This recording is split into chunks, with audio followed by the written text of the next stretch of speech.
parent, Mr. Kevin. If you would take it away from here. All right, thanks, Woody. And as always, my friend, it's great to see you. It's been great getting to be friends with you over these last few years, and I know that's going to continue going forward. A little bit of housekeeping for maybe the new Zoomers. If you could mute your audio and turn the video off if it does happen to pop up, that would be fantastic. Also, if at any point during the chat, maybe a question that you haven't heard pops up at the bottom of your screen, there's a little chat box, you can pop that in there. And if we do have the time, by all means, we will try to address the questions. So anyway, a little bit about me. My name is Kevin Kelly, and I'm a realtor with the Eklund Gomes team at Douglas Elliman Real Estate here in beautiful Jupiter, Florida.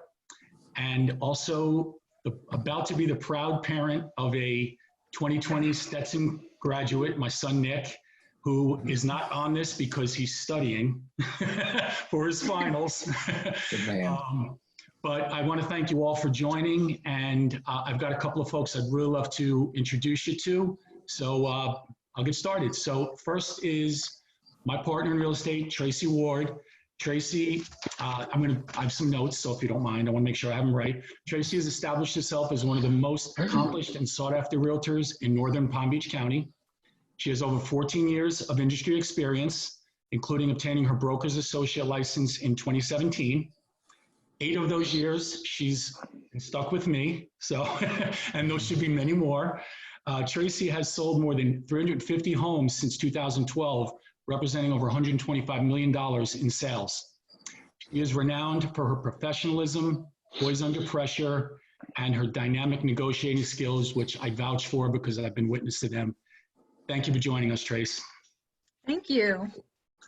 And of course, we are joined by Mr. John Gomes. Hi, John. Hi, guys. John is one of the most highly respected luxury real estate brokers in the country. As the co-founder of the Eklund Gomes team with Frederick Eklund, the team has secured over $10 billion in residential real estate, including selling out more than 50 developments in the more than a decade John and Frederick have been together, which are just simply incredible numbers, and they might even be higher than that since I had these notes. So thank you so much for giving us a few minutes of your time. We know you're a busy man right now, so we do appreciate it. Happy to do it. Well, so what we did setting this up with Woody was we wanted to kind of be in a Q&A format, and then we see how things are going. And we put requests out to the alumni and parent engagement folks to issue, put some questions in that they feel are important to them in this residential real estate world. And also we put that out to our clients and any friends that we thought would be, enjoy being invited. So we got quite a few questions, and we tried to pick some that were relevant to what we're all dealing with the COVID-19 pandemic, but also we wanted some questions that we really feel that would address a lot of people's issues or concerns about the market. So, so we're going to start off, we'll get to the COVID question shortly, but John, I want to start with a question that one of our agents, one of my clients issued to me. During the economic downturns with your high-end clients, do you see more luxury purchases or investment purchases? Well, it's an interesting question. And I have to say that often it's the case that luxury is purchased as an investment, right? I'm a real estate broker. I also am an investor, right? Because I'm on the front lines of this industry. I'm always looking for opportunities. I myself have a portfolio of strictly AAA class condominium buildings that are all in the top sector of the luxury sector, rather within the industry. And that's just my, that's my game plan. I think you should, what I do is I always buy the least expensive apartment in the most expensive building because I find that my investment is able to mature at a faster rate than what maybe the larger, more expensive apartments in those particular buildings are. And also because I'm able to garner a very high rent. In many cases, I can collect, I have one investment where it cost me $10,000 a month and I'm collecting $19,000 a month in a 2-bedroom So, I mean, you can make really good money if you buy smartly, if you buy at the right time, like now, obviously. It's a great time, obviously, for people to buy. People don't want to buy because there's such a high level of uncertainty. I always say you want to buy when, try to catch the falling knife, really. You don't want to buy on the upswing. You want to buy on the downswing. You always want to take advantage of these moments right now in the middle of this pandemic where there's a great deal of uncertainty. No one really knows what will happen. A lot of people say, oh my God, this is going to kill the real estate market. It's all going to tank. There's not going to be anybody who wants to buy. Some people say we're going to have a huge bounce when we come back because there's going to be pent up demand. We really don't know until we know. What I do know now, and this much I know for sure, is that it's the right time to buy because sellers are a little uncertain about what will happen later. So if you're a buyer in today's marketplace, I strongly encourage you to go out there. There's tons and tons of properties that are out there, not lots of buyers right now because there's uncertainty, but that's your opportunity to come in and scoop up a good deal. So whether you're an investor who wants 1 unit or someone who wants 50 units, whether you're just a buyer who's out there looking to buy something today, I strongly encourage you to step forward and speak up. Fantastic. Excellent. I'm going to come right back to you again because we have a question here. This came from one of the alumni of Stetson. How important are foreign investors in the U.S. housing market? Oh gosh, foreign investors in the U.S. housing market have been around for a long time. They will be around for a long time. I would say that they are very important for different reasons. Now, across the states, there are certain cities, I think, that foreign buyers are more interested in, like states like Florida, states like New York, states like California, states like Texas, states like Colorado. There's definitely some states that offer more to the investors that are coming from other countries, for sure. And we just really couldn't survive and thrive. There are markets that we thrive because, it might be Asia, it might be Russia, it could be, the Eastern Bloc. There's tons and tons of activity that comes from abroad. And yes, we really need it.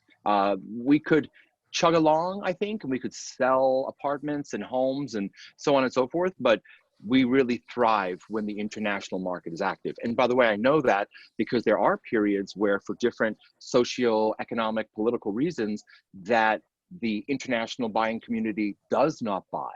And that's when we feel it. So that's how I know that it's important to the market. Okay. Let me ask you a question, just to follow that up, if I could. With what we're dealing with now, do you see a different part of the world becoming a little more prevalent that maybe it wasn't in 2019 or the early part of 2020? Look, I'll tell you one recent trend, and we saw this pretty early in our Los Angeles office. We had, at the beginning of this pandemic, tons and tons. And by the way, still, we have tons of activity coming from Asia.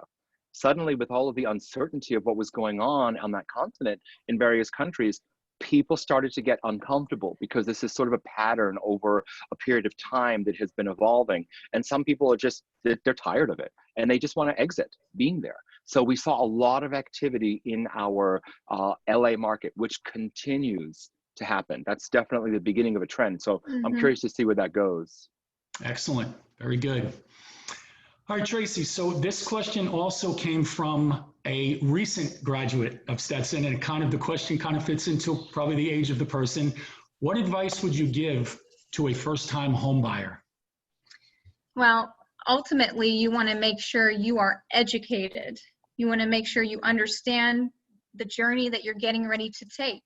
You're going to want to make sure that you align yourself with professionals, not only in real estate, but also in the mortgage field. You're going to want to know what type of first-time home buyer projects are available to you. There are special programs that they put aside just for first-time home buyers.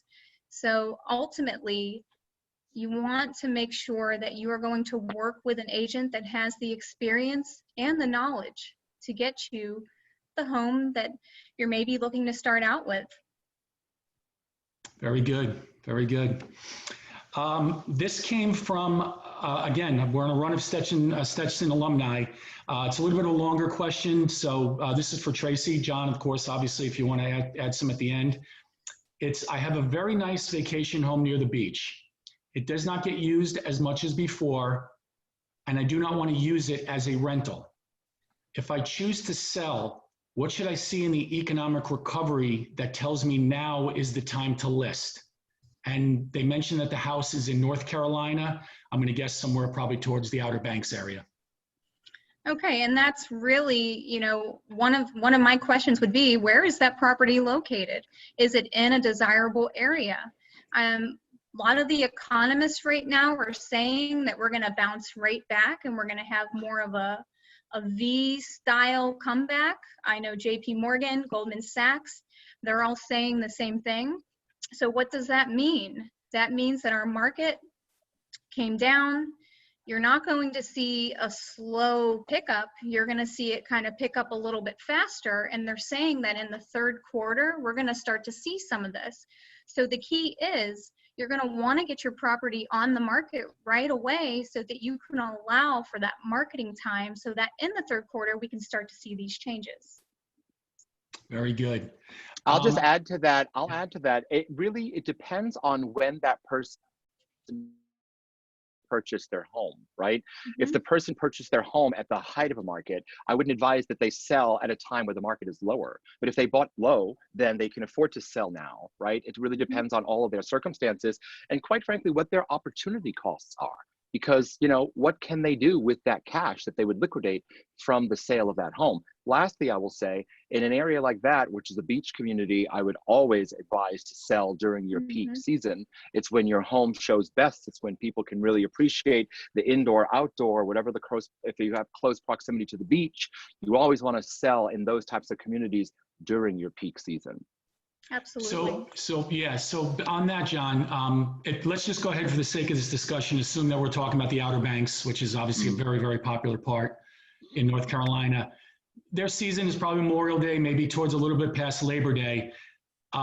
With the restrictions we're going to have, do you think that's almost the buyer or the owner should give a wait and see as to what it's going to be like out there, let's say the first week or two of June, see if people are coming back? Look, wait and see for what, right? Because we don't really know. As I said, there's an air of such uncertainty, and then people talk about the potential for a second wave. So if you wait to see, you might be waiting for longer than you want. And again, there's always buyers that are out there. Even during this pandemic, our team has done several deals, some of which we actually have done virtually, which even surprises me. I was quite surprised to see that we were able to sell homes virtually. But again, we did create very compelling assets that give people a very good insider's look to what the property looks and feels like, views and everything. So you never know, really, you never know. But again, it really depends on what their investment time horizon is and what the opportunity cost is for that particular seller. Very good. Okay. This is for both of you. Okay, so this could be an interesting one. This came from one of our, I believe it came from one of Tracy's clients. How have millennials changed the home buying process? Whoever wants to go first. Well, millennials take up a huge, huge chunk of our home buyers. And I know for this year, the economists are saying that this is the year that the millennials will be purchasing. They're starting to age and get to that mature age where they'd like to have that family style home and be in that neighborhood. So in my opinion, I think we will see more millennials coming out with the rising rental rates. We're going to see them looking to purchase their own property. Listen, the millennials are very interesting to me. I will say the millennials is the largest generation since the baby boomers. They have really changed the way that we market everything that we do. I mean, all products across the board, not just real estate, but in particular real estate, the way that they've changed the industry is that we have found that we really needed to up our social media game. We really needed to, I mean, look, I brought in an in-house graphic designer specifically and exclusively for the Eklund Gomes team because I was spending so much money on sending, all these jobs out to different consultants that were giving us, piecemeal digital pieces like e-blasts and social media campaigns. We had to do that internally because we have to create so much content because this is how the the millennials absorb information. And at the onset of this process, I myself was not convinced. It was my business partner, Frederick, said, we got to jump on this bandwagon. We got to be ahead of the curve. This social media thing is really going to take off, and people are going to start buying apartments off of social media. And I laughed, and most people did as well.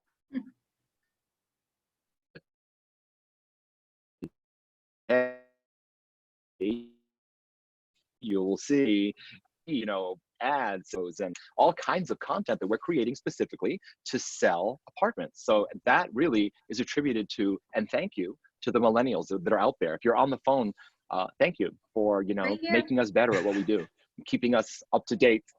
Thank you. Yeah, Tracy and I. I'm one of the aging millennials. She and I had a chat about that. I thought she had missed it, but you're the last year? Is that accurate? Yep. Mhm. Okay, there you go.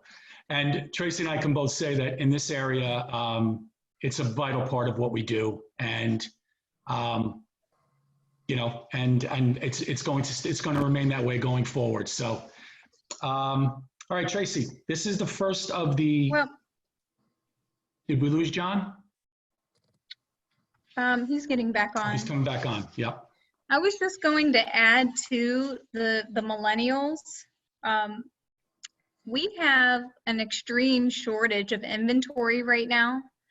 So the fact that we're going to have these millennials, they're thinking year 2020, maybe 2021, the fact that we have such low inventory right now, there are not enough homes for them. So if that's a good indicator for North Carolina customer, we need to see more homes on the market. And I think that's the overall drive here when we're talking about millennials is we need to see more inventory because we have low inventory and we had low inventory prior to this pandemic even starting. And by the way, I will add to that, Tracy, yes, I agree. There is low inventory and there's even less inventory now because a lot of people have actually chosen to take their homes off the market for different reasons during this pandemic. But I will say, and often at Eklund Gomes, I say to our agents, it's more interesting to be counterintuitive. It's interesting to sort of go against the grain. You don't always necessarily want to do what everyone else is doing, like the herd mentality, because think about it. If a lot of people are pulling their homes off the market and you are representing someone who wants to potentially sell, and you say sell, I would argue that you should list that home because there are buyers that are out there that are looking for opportunities, and now you have less competition because all your competition is like moved off the field and suddenly it's you. And if you have an interesting asset that you position well and you price properly, well, guess what? You're one of the few that's out there that's got it listed. And if someone's out there buying, it's a perfect match. That's all we're looking to do. Yeah, very good. Okay, so I mentioned earlier that we did get questions related to the COVID situation. Here's the first one that's directly connected to that. And this is for Trace.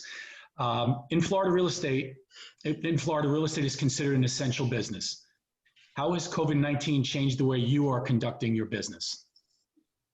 Well, with the social distancing, home shopping is a little bit different now. But like you mentioned, in Florida, it is considered essential. There's just a few changes that we have to abide by. According to the CDC, we have to wear our gloves, our masks. We have to be the ones that touch the handles and the doors. Our clients do not touch anything. We disinfect everything if we're physically there with somebody. But I think the major component here is that we are going virtual, and we are virtual. And we've done it in the past prior to this, so even more so now because of the pandemic.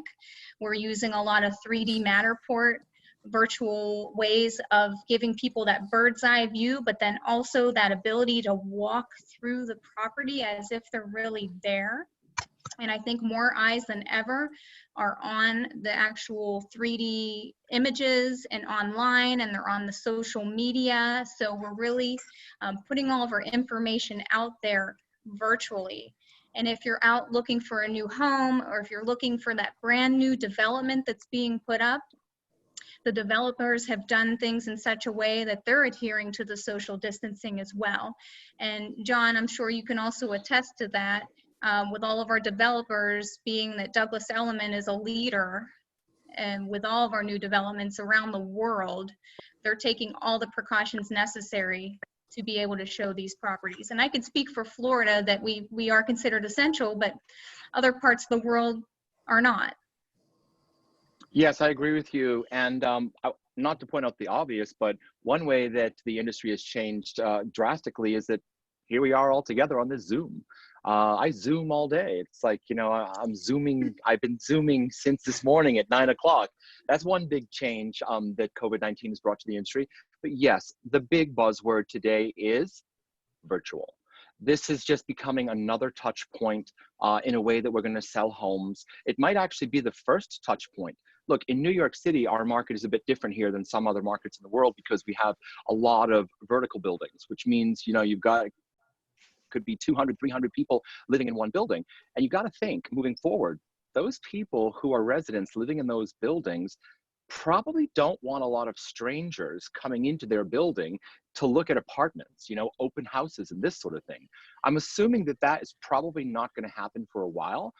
I think the first touch point for many people, and I even said to my team, we've got to start putting together virtual open houses. And maybe this is going to be the new way that we're going to start meeting prospective purchasers for homes and or apartments for the first time. I don't necessarily think that we're going to be selling tons of homes virtually, but if we are good at what we do and we create something compelling enough, then perhaps someone will want to visit that home because they see the Matterport, they see the video that we create. I don't know if you guys follow my partner, Frederick Eklund, but we've been spending a ton of money on creating these very splashy, beautiful, great music in the background videos on, you know, some of our homes, and they're compelling. And again, we're sharing them on social media and various other platforms. But this is a way that it's changed. It's virtual, it's digital. Everything virtual, everything digital. COVID-19 brought that to us. That's only going to continue to grow. I don't know exactly where it's going to grow to, but I'm definitely on the path of virtual and digital moving forward to just try to discover new ways and different opportunities to do our business. And now is the time more than ever that we want to make sure that we're working with somebody that they're able to do the virtual the way you're saying. They're able to be that expert and have that virtual open house. So more than ever, your expert matters. Correct. Yep. John, let me ask you, staying on that topic, you know, we discussed obviously New York and how we are essential down here in Florida. What is the situation in California and especially in the LA area? What restrictions did they have? Yeah, so in LA, it's been a lot easier. There's a lot more people that are moving around there. There is more activity than there has been really even in our Florida market and also in our New York market. And, you know, thankfully, they did a lot of things right there as well. Gavin Newsom is an amazing, amazing governor, as you can probably attest because you've all seen him on CNN several times at the beginning of this process and throughout the process. But they were not as affected, right? New York had the most cases. It was the epicenter. I mean, it's just far and away many, many, many more cases in New York City than anywhere else in the entire country. But California really, considering that large population, fared very well. So we were able to move around a little bit more than we were here. And there has been some activity. And we are also able to show there now. So, you know, that's a good thing. Excellent. Excellent. John, we're going to stay. We have another COVID question here. How will COVID-19, and we might have touched on some of this, and this is a multi-part question. So if you need me to repeat some, by all means, I will. How will COVID-19 impact the future of real estate? Will prices decline, increase, or stay the same? And why? What about pricing in new developments, which I know you know quite a bit about? Will there be changes there? Well, I mean, if I look into my magic crystal ball here, maybe I could give you all the correct answers. That being said, I have to admit that I'm not a witch and I don't have a crystal ball. So I don't know for sure. However, I do know for sure that COVID-19 will change the business forever. for all the reasons that we just discussed in the prior question, going virtual, going digital, and really, all of the old rules of being a real estate agent have been thrown out the window. So it creates an opportunity for new agents to come into the marketplace with creative, new, innovative, different ideas. So competition to me is always really good. And out of that comes a lot of different ideas, and it will create the new normal moving forward. That much I know for sure. Now, I forgot already. I didn't take notes. Could you just tell me what the next part of that question was? No problem at all. We discussed the pricing with decline, which is a crystal ball kind of thing. What about pricing in new developments? Yeah, pricing in new developments. That really depends on the cycle that the new development is in. There are some new developments that are at the beginning of the process. They're just launching. I think that those types of new developments will have less opportunity to get better pricing in, if you will. If there's a development that's been out there for a while, that's possibly even done and some people are living in already, but there are leftover or residual units that exist, I think that you'll have more opportunity as a buyer to get a better deal in those particular instances. And quite frankly, that's because in that case, the developer is sitting on that apartment. They have not been able to liquidate the asset as they didn't sell, so they didn't get paid for it. They have loans and interest that they have to pay to their various lenders. And at a certain point, it just doesn't make sense to keep carrying that asset, because if you just sell it now, it's almost cheaper to do that. So that's where I think that you will find better opportunities.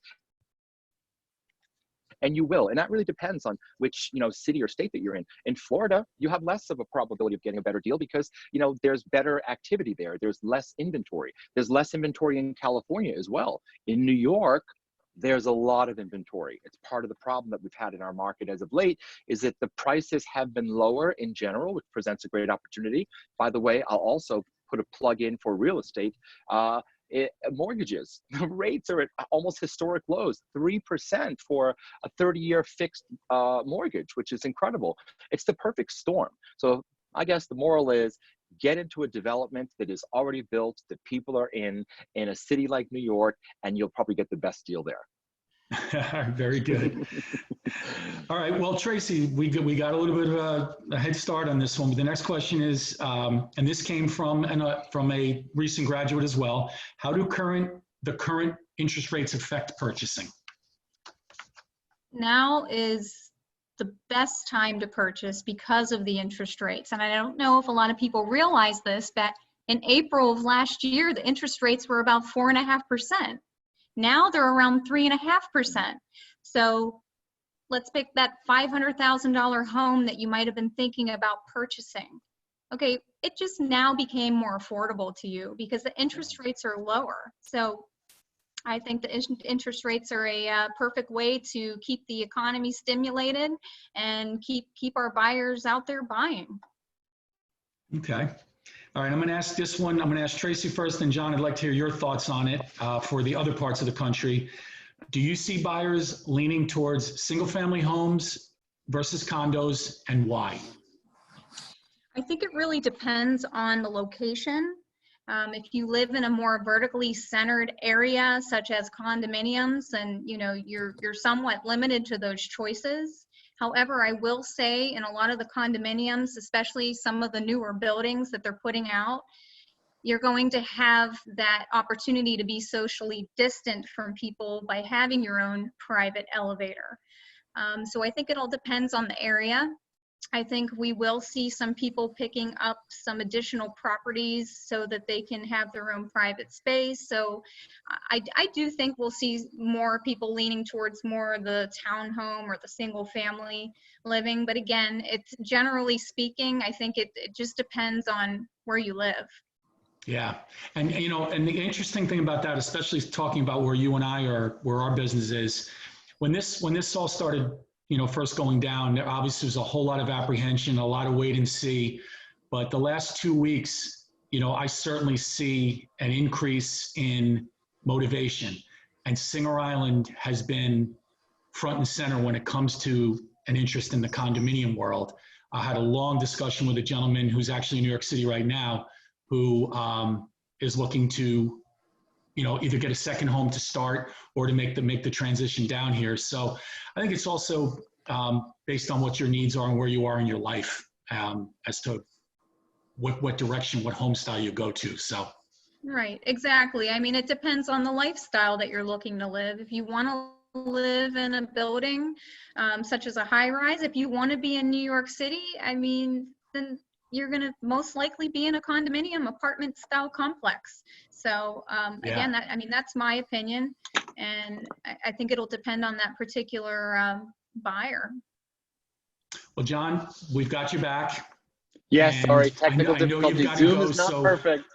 Oh yeah, no, understood. So actually, we're going to let you wrap this up, all right? And it's so funny that you mentioned a little while ago about getting out your crystal ball, because I have a question here. What does your crystal ball say about the domestic real estate market in 2021? Okay, very interesting. So look, at the end of the day, we live in the United States of America. In my opinion, it is the best country in the world. We have a variety of states and various cities within those states that rival practically any other city in the world. So always remember that. We have ups and we have downs, and we've had ups and downs for as long as this country has existed. Just bear that in mind. Take advantage of the opportunity in this downtime to just be a little bit introspective and think about your life, think about your professional life, think about your personal life, but always remember that even though we're in a bad time, we will get out of it. And when we do get out of it, we are in the best country in the world. Remember that. So it's for that reason that I think, and it has been the case always over time, we have always bounced back. Whether it's a V shape, whether it's a W shape, whether it's a Z shape, I don't know if that's, a shape that the economists are putting out there. What I know is that over time, always, it doesn't matter what market we're participating in, we get better, we get stronger. Actually, these times, these periods in our lives do make us yet even stronger and even better. So my prediction, if I look into that crystal ball, is that in 2020, all of this will move past us. We will begin to do things differently. We will be more efficient as a society. Truthfully, I believe that. And as a result of being more efficient, we'll be able to get more done. And by being efficient, things will be better. We'll be able to enjoy our lives, our private lives, in different ways, and more often that we probably all were missing a bit. And I think that professionally we'll be able to get more done. And I think that people will be happier. I think that homes will continue to be built, and people will continue to need to buy, because shelter is one of those basic necessities: food, clothing, and shelter. Food, clothing, and shelter. So I think that in 2021 things will start to bounce back. Again, this depends on which market you're in, because every market is different. But I think in general, 2021 will be a good year. Because you know what? I thought 2020 was going to shape up to be a decent year. And there's a bit of a pause that's put on that. So I do think that we will get out of it. We will be better for it, and it will be better. 2021. I'm ready for you.